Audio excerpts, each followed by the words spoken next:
Pessoal, a questão 47 diz: os períodos a seguir são compostos por subordinação.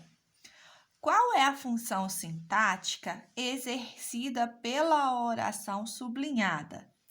Sujeito, objeto direto ou objeto indireto? Então, gente, daqui a pouquinho, né, até aqui mesmo, a gente já vai começar a falar da classificação das orações subordinadas, certo? Nesse caso aqui, das subordinadas substantivas, tá? Então, vou explicar para vocês como vocês vão fazer para encontrar, né, a função que elas exercem.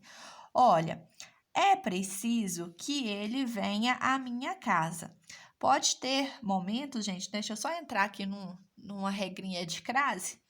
Pode ter momentos que vocês vão encontrar aqui, ó, com crase, tá? Porque é opcional, é facultativo.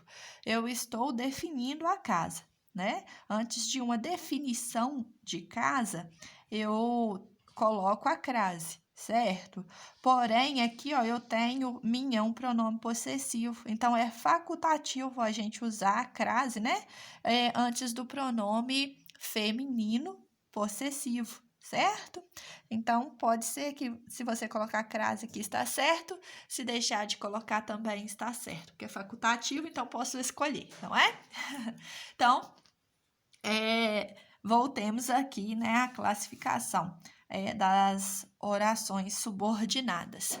Olha, a primeira diz: é preciso que ele venha à minha casa. Então, olha, eu tenho aqui que é o verbo, eu tenho aqui venha outro verbo. Eu tenho um período composto.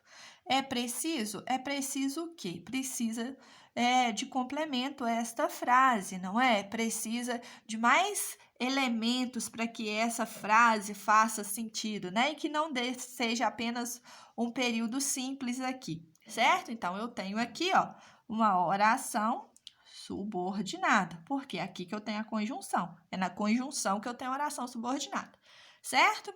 E essa oração subordinada, ela vai exercer a função de quê? Sujeito, objeto direto ou objeto indireto? Olha, vocês vão perguntar: é preciso? Quem é preciso? O que é preciso?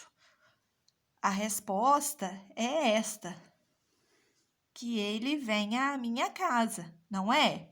Quando eu pergunto para o verbo, aquela resposta é o meu sujeito. Não é isso? Então, aqui, ó, essa oração subordinada exerce a função de sujeito, certo?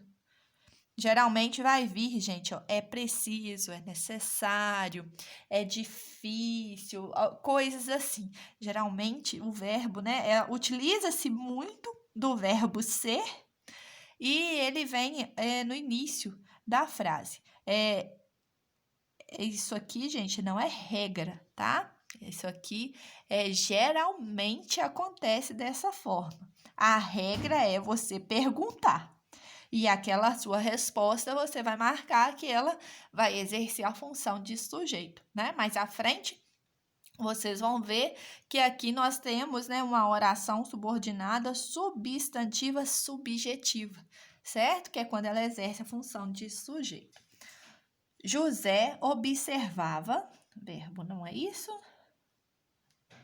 Que o personagem era fraco. Então, oração subordinada, que eu tenho a minha conjunção, não é? Aqui é a minha oração principal. Aqui é a minha oração principal, certo?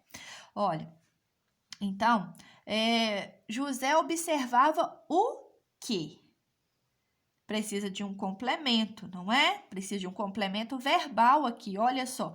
A oração que vem seguindo aqui, olha, está completando o sentido de um verbo, não é? Então, eu tenho preposição aqui? Não. Se eu não tenho a preposição, ela vai exercer a função de objeto, direto, não é isso? Complemento verbal que não precisa de preposição, ele vai ser um objeto direto, certo? A máquina necessitava, verbo, de que fizessem reparos. Aqui eu tenho a oração subordinada. E aqui a minha oração principal, né? Então, gente, olha, aqui tem o verbo, não é? Fizessem, eu tenho outro verbo. E aqui eu tenho uma preposição, não é? Então, de que fizessem os reparos, está completando, né? Complementando o sentido do verbo necessitar. E eu tenho uma preposição, então ela exerce a função de objeto indireto. E se eu tivesse necessidade? Aí a gente teria um complemento verbal, tá bom? Então, olha, só porque às vezes surge essa dúvida, né? Então, aqui, ó, a minha oração subordinada exerce a função de objeto indireto, tá bom? Qualquer dúvida, só me falar.